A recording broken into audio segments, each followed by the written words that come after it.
Manually charge a customer on Fanbasis. In today's video, you are going to learn how to manually charge a customer in Fanbasis. So let's get started. First, you have to go to the Fanbasis platform to get started. First, log into your Fanbasis account and go to the payment section. Now, in the payment section, what you have to do is you have to click on the left menu, create manual charge or new invoice. Enter the customer's detail, either selecting an existing one or add any one with their name and email. Next, input the charge amount, currency, and description of the service or product.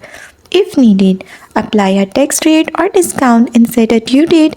Choose payment methods like credit card, bank transfer, or digital wallet. Double check everything, then click create or send invoice. Once sent, Fanbasis will check when the customer views and pays the invoice, updating your dashboard automatically. And that's all. Thanks for watching. Don't forget to like and subscribe.